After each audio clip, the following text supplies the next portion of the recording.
You react to everything. Every email, every comment, every silence.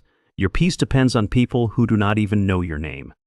You lose sleep over things you cannot change. You replay conversations that ended hours ago. You let small moments quietly ruin entire days. Today you will learn 7 Stoic practices that ended this pattern for emperors and slaves alike. By the end, your mind will feel different. Most adults walk through life like an open wound. Every word touches them. Every glance lands somewhere tender inside them. The Stoics noticed this 2,000 years ago. They built a system to make the human mind unshakable. It still works today. Imagine a person sitting at a desk at midnight, phone in hand, reading one message, letting it decide their entire mood. That person is most modern adults, smart, capable, and quietly enslaved by their own reactions. The Stoics offered a way out. Marcus Aurelius ruled the largest empire on earth. He wrote his meditations not for fame. He wrote them to stay sane. Epictetus was born into slavery. His leg was broken by a cruel master, yet he became one of the calmest minds in history. Seneca lived under a violent emperor who eventually ordered his death. He met it without trembling. The practices made him ready. These were not soft men. They were not detached monks. They were powerful people who chose to master themselves first. What follows is the distilled core of their teaching. 7 practices, each one simple, each one capable of changing your life. The first practice is the dichotomy of control. Epictetus opened his entire teaching with this single idea. Some things are in your control. Most things are not. Confusing the two is the source of nearly all human suffering. Your effort is yours. Your reaction is yours. Your values are yours. Other people, outcomes, weather, traffic, opinions are not. Before reacting to anything, ask one question. Is this in my control? If not, release it. If yes, act fully. Picture a person standing in a storm. Wind, rain, chaos all around. They simply pull their coat tight and keep walking. That is the dichotomy of control in practice. The storm is outside. The walking is inside. You only own one of them. But the Stoics took this even further. They did not just want acceptance. They wanted you to actively prepare for hardship. The second practice is premeditatio malorum, a long Latin name for a very simple idea. Imagine the worst before it arrives. Each morning, picture what could go wrong today. The criticism, the setback, the delay, the misunderstanding, the disappointment. You are not being negative. You are removing the element of surprise. Surprise is what turns a small problem into suffering. When the bad thing arrives, you nod quietly. You expected this. You already lived through it in your mind once. A person who rehearses hardship is never ambushed by life. They walk through their day already half-armored.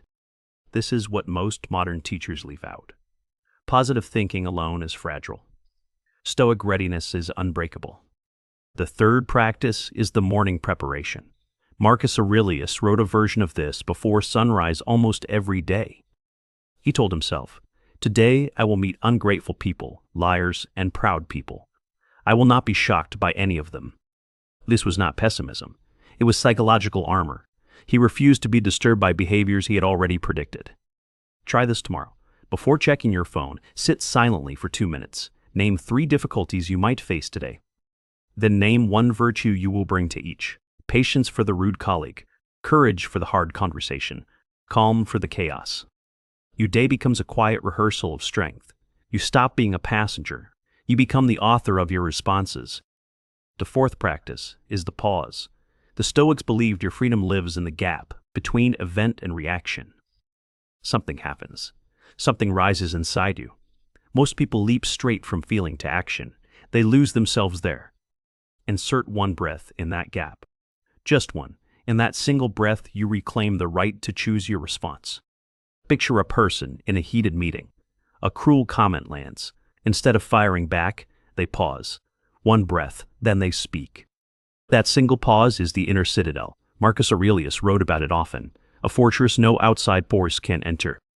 The 5th practice is the view from above. When a problem feels enormous, the Stoics zoomed out mentally. Imagine rising from your chair, up through the ceiling, above the building, above the city, above the country, above the planet. From that height, Your problem becomes a small moving dot. Your conflict shrinks. Your worry loses its grip on you. Now imagine zooming out across time. 1,000 years from now, who will remember this argument, this email, this setback? This is not denial. This is perspective. The Stoics knew the mind creates more suffering than reality ever produces. Comment one word below if you have ever let something small ruin a whole day. Just write the word reset. Share which of these practices you most need right now. Your honest answer helps others feel less alone in this.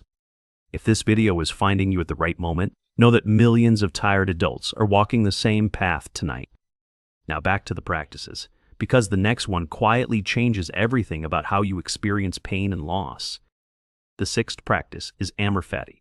Love your fate. Whatever happens today, treat it as already woven into your life. The traffic, the bad news, the delay, the criticism, you do not resist it, you do not curse it, you meet it. This sounds impossible at first. Loving what hurts, but the Stoics were not talking about emotion.